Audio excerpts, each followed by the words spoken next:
Microsoft Flight Simulator 2024 alpha release date has been confirmed. Stay tuned if you want to find out when your favorite developers will have access to the new sim before it releases, as well as all of this week's big previews and announcements and release news. It's been another big week in the world of Microsoft Flight Simulator, so let's jump straight into the video.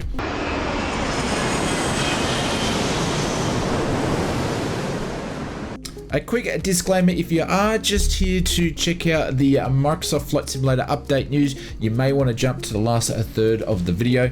But if not, feel free to stick around for all the massive releases and announcements and previews. And before we get into this stuff, why don't you hit a cheeky little subscribe button for us and subscribe to the channel, and we will get on with the video.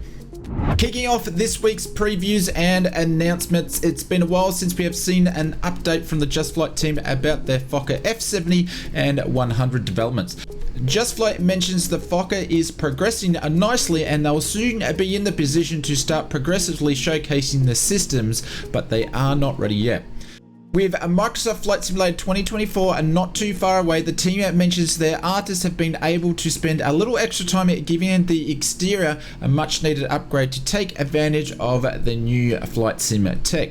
Textures have been totally redrawn using 8K textures, which allows for much higher fidelity and fine details. The fuselage now has a ripple effect which can be visible in certain light conditions. Just Flight have added options such as bare metal cargo door latches and window frames, which can be seen from some aircraft. Just Flight included some screenshots with its update. It's great to see that developers like Just Flight are already preparing to take full advantage of what the new 2024 sim will bring. The iFly team's MAX 737 has been showcased across content creators in the past couple of days. Generally, when a product is being streamed or videos are being created and released, it's not too far away before we will see the product in the sims. There is no detail exactly when we'll see the MAX from iFly being released. From the looks of it, the 737 looks to be very well along and polished. For now, PMDG have placed their MAX version on hold, and we still have the default Asoba version to come with the new 2024 release. The race is still on who will release the first MAX when it comes to Microsoft Flight Simulator. From the looks of it, iFly may win this one. The Fly-by-Wire team gave an update this week on their current in-development community project, the Airbus A380X, over on the Blue Experience Media YouTube channel. Before you ask in the comments below, there was no date that was given when we expect to see the release of the A380. However, the team did mention they would have a development preview release so the community could help with testing as they did with the A320. Again, there was no date that was set when we would see this. The 2-hour video did discuss how complex it is to bring this aircraft to life, and currently there's still work to be done on key systems. Having 4 engines compared to the 2 with the A320 has presented the team with some of its own challenges, which led to the team coming up with some creative workarounds. Overall, the Fly-by-Wire team is aiming to achieve a higher level of simulations with the A380X, including real-time behavior changes like overheating conditions and pressure failures, which have a dynamic impact on the aircraft. This sort of tech takes time, and the Fly-by-Wire team wants to produce something special for the community. I will leave a link in the description below so you can check out the 2-hour video over on the Blue Experience Media channel. And while you're over there, they're a bunch of lads, so give them a quick little subscribe. It's free. Moving over to some hardware news this week, Virpil, who announced with some screenshot teasers last month of their upcoming plans to develop a new yoke system, kicked off their Kickstarter, pardon the pun, for their new Advanced Flight Simulator yoke this week. The yoke will feature a base unit built with a premium metal construction and contactless digital sensors. The base can be customized with several control panels such as a gear lever, lighting and engine control panels. The yoke handles themselves are interchangeable, and Virpil has developed 3 different yokes to choose from, which is an Embraer type yoke, a Boeing type yoke, and also a Constellation type yoke.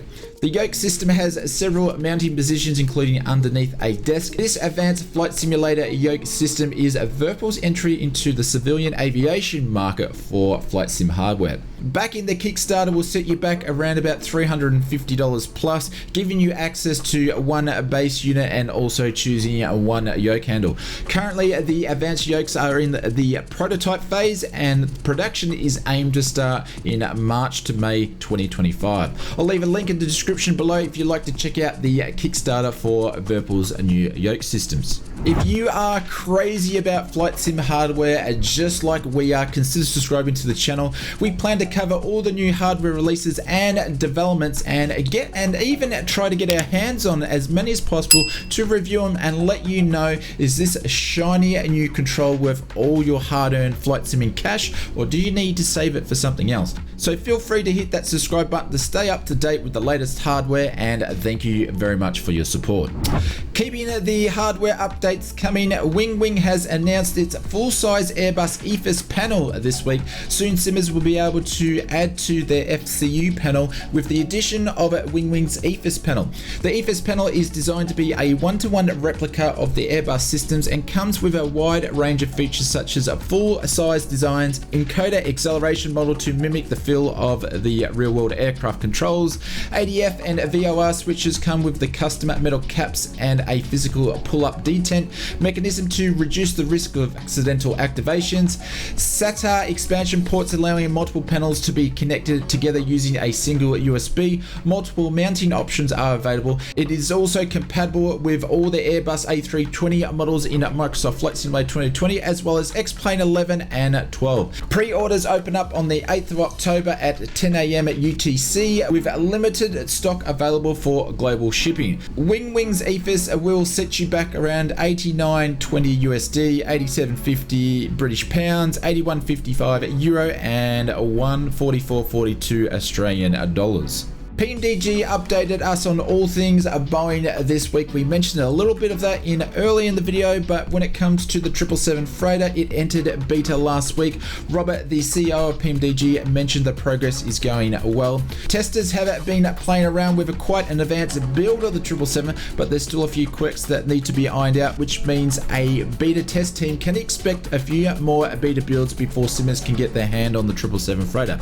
That being said, PMDG did mention a release prior to the end of October is on the cards. Robert also mentioned that PMDG will share some more information and details about what they're going to do when it comes to Microsoft Flight Simulator 2024 after the Microsoft Flight Simulator SDK development live stream, which was aimed to be during mid this week.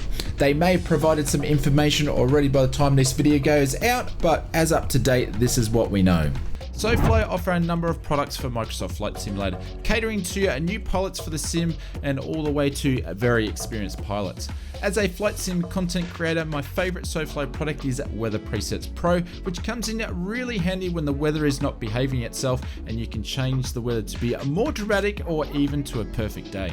Other products I like to use is Landing Challenge Pro, Flight Simulator Guide, which is the manual to Microsoft Flight Simulator, the one that should have been, Storms for pilots who want to chase some of the biggest storms in the world's history, and a couple of their recent products, which is Aircraft Checklist and their new animal release for Microsoft Flight Simulator, which puts over 5,000 animals into the sim. I will leave a link in the description below or where you can go and check out SoFly products, and I would like to thank SoFly for sponsoring this video. Taxiing over to this week's release news, we mentioned this announcement in last week's video, but FS Reborn has released its TL3000 Cirrus for Microsoft Flight Simulator this week. The TL3000 is a conventional single-engine high-wing ultralight or light sports aircraft or recreation aircraft, depending on what part of the world that you're from. It seats two, including a pilot, which is side by side. Manufactured by TL from the Czech Republic. First flew in 2008 and 100 were built by 2015, but I couldn't find any information of how many are being built and flying around today. Features included with the release is a realistic flight mode tested by TL3000 pilots, highly accurate 3D models and animations, full custom engine carburetor physics modeled that includes choke behavior, CFD, and new Microsoft Flight Simulator prop physics, tablet FB that operates many functions such as wear and tear to many components with consequences and failures, engine failures, brake failures, and many more. Cap system with animations, sounds are being recorded from the real aircraft, full GTN and PMS integration, 4K highly detailed PBR textures used throughout, 10 liveries included, and there is many more features that I haven't mentioned here. You can pick up your copy of FS Reborn's TL3000 from the InSim Marketplace store. Simbit World is the team behind the very popular add-on called Pilot's Life 2 for airliner flyers. This week released its latest add-on called A Grand Tour. This add-on enables simmers to plan and fly and share multi-stage touring routes within a chosen simulator. Simmers can access a range of planning tools for creating tours, such as a logbook where you can find previous flown tours and also individual legs. An expanded section focuses on your current flown leg or any other given tour. Simmers also be able to produce their own tours and will be able to share those tours with other members who have then the ability to fly those tours and rank your tour.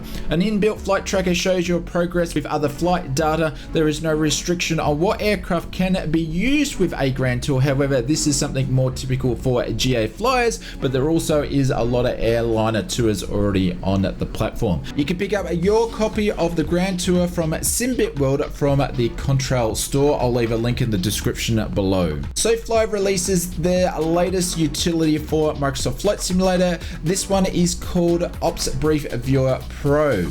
Ops Brief Viewer Pro brings a seamless integration of a SimBrief to your simulator. All your flight plan details are extracted into understandable formats and then separated into tabs. Alternatively, you can view the entire OFP from the simulator along with maps and runway data and takeoff performances. Works with any aircraft even if it does not come with a EFB tablet. No need to alt tab anymore onto another screen to read your OFP or read takeoff data. Ops Brief Pro from SoFly is available for both PC and Xbox, and for Xbox simmers, this is the first time a product like this has been available for the console flight enthusiasts, which is great to see. You can pick up your copy of Ops Brief Viewer Pro directly from the SoFly store or from the InSim Marketplace store. I'll leave a link for the SoFly store below. A big shout out to our friends over at Aviation Lads who created amazing flight sim trailers. The team produced the last 3 product trailers you saw in the background, so a big thanks to them for allowing us to use their footage in our weekly videos. I'll leave a link in the description below if you'd like to check them out, and go and subscribe to their YouTube channel. It's free and it's great to support other people in our flight sim community. BR Sim Designs have announced and released the Grumman AA5 Bravo Tiger for Microsoft Flight Simulator. The Tiger joins the team with the existing lineup of aircraft that includes the Eurocop 415, the Beech Bonanza VTOL, and the Beech Debonair, and more. The Tiger is a very popular 4-seat single-engine aircraft that was introduced in 1974 and was produced by Grumman America. The Tiger was known for its gentle flight characteristics, ease of maintenance, and great performance with a usable weight. Features included with the release is custom flight dynamics, highly detailed 3D models, full PBR textures, custom sounds, opening doors, a mixture of 4K and 8K textures, and 8 liveries. You can pick up your copy of BR Sim Designs AA5 Bravo Tiger directly from the Sim Market store. Links in the description below. Lining up on the runway for this week's Sim Update news. This week we were treated with the release of Aircrafts and Avionics Update number 3. This update was a replacement for Sim Update 16, which was scaled down and pushed back to sometime at the start of next year. The Aircraft and Avionics Update includes the AirAct cycle and updates of 3 of the Microsoft Flight Simulator default aircraft, such as the Airbus A310, the Airbus A320neo, and the Pilatus PC6 Porter. Most of the updates were geared towards the PC6 and the A320neo, while the A310 received a small update. I'll leave links in the description below if you'd like to check out the full changelog. The Aircraft and Avionics Update number 3 3 is the last update we'll see when it comes to 2020 sim until the release of Microsoft Flight Simulator 2024, which is still scheduled and set for release on the 19th of November. Speaking of Microsoft Flight Simulator 2024, this week we received the first of the weekly live streams devoted to all things Microsoft Flight Simulator 2024 in the lead up to releasing the new sim. This first very important development live stream was devoted to the SDK, which many flight sim developers have been very keen to gain some insight about. The live stream was more focused on third-party developers being a SDK live stream. It did provide some more insights into the working of the new flight simulator. Here are some of the highlights. I've taken the boring stuff out and really gauged what I thought was most important for simmers that would be watching this video. Most of the marketplace packages will work out of the box from 2020 to 2024. Packages is the term that they use for product. If developers would like to use some of the new features within Microsoft Flight Simulator 2024, they will have some work required for their existing products. Microsoft Flight Simulator 2024 will detect these packages and handle them appropriately. Developers will need to sign off their products before it's shown off in the Microsoft Flight Simulator 2024 marketplace. Some assets will produce different results when it comes to a 2020 build for Microsoft Flight Simulator 24, and some assets will need to be reworked. In this case, the export to the marketplace process is now in force when submitting add-ons, which means it needs to be signed off by the Microsoft Flight Simulator team. Microsoft Flight Simulator 2024 uses a new LOD section system that applies to all 3D objects, airports, and sceneries. This new LOD is aimed to preserving both quality and performance to the sim. There is new timeframes for creating the LODs for the 2024 content. They did go through some scenarios, but I didn't think it was worth mentioning because it's basically how long's a piece of string, how detailed is your plane, how detailed is your airport, so it's a bit hard to say. That being said, Carinata have had access to the SDK since February, and I'm assuming other aircraft developers who have partnered with Microsoft for the release of the 2024 sim have access to the Dev SDK for some time now and could already be working on some of their other products. There is a new geometric section within the flight model CFG that includes the fuselage, wing details, and surface details. Will offer more accuracy and offer more flexibility with different aircraft, such as biplanes will have detailed flight models. Microsoft Flight Simulator 2024 will include updated default aircraft systems. Electrical is already in 2020, but it has now been updated for the 2024. Also, other default aircraft systems is pneumatic systems, hydraulic systems, brake and liquid dropping has been introduced. The sim object interior includes a career compatibility tab, so developers can check to see if the aircraft will be compatible with the different career options. Career compatibility is available for all marketplace partners creating a 2024 aircraft. It was confirmed that wear and tear features will affect the aircraft handling. The marketplace will display which aircraft is compatible with whatever career mode. The SDK includes new visual features and tools when it comes to creating airports, such as patches, cracks, tire gum, grooving, and dirt. The Microsoft Flight Simulator 2024 Development Alpha will be accessible on October the 21st. This will be available to only developers who are registered on the InSim marketplace. So from the sounds of it, your developers will have access a month before the sim is released. So flight sim enthusiasts, we should expect to see third-party developers take advantage of some of the new features in time for the release. Well, fingers crossed anyway. But great news is the alpha will be accessible for developers on October the 21st. Moving over to this week's marketplace backlog list. Last week we didn't actually receive a backlog list, but knowing what we've just heard about the SDK in the development live stream, we may see some of these numbers start to dwindle off. But for now, we have a total of 242 new products in the backlog list. Aircraft are sitting on 32, missions 123, sceneries are 16, liveries are 16, airports are 33, and others are on 22. On Monday's marketplace releases, we saw 8 new products. 4 are compatible with PC and 4 with Xbox. No aircraft releases on Monday, but we did get 3 livery packs and 1 airport. On Thursday, releases included 71 new products. 35 are available on PC and 36 available on console. 3 new aircraft releases. 1 is the Tri-Motor from Toucan Flight Sims, the Meg 15 from Bear Studios, and the TL3000 from FS Reborn. The Tri-Motor and the MiG 15 have been released on third-party stores for a few weeks now. Other releases for the week are made up of 2 livery packs, 11 mission packs, 17 night lighting packs, 1 utility, which is the one from SoFly we mentioned earlier in the video, and 2 airports. From the sounds of it, we might see another SDK development live stream from the team next week, and of course we will take out all the best parts and highlights of that one as well, and we look forward to bringing you more Microsoft Flight Simulator 2024 news. So please consider subscribing to stay up with all the updates if you don't have a time to, and we will see you in another video real soon.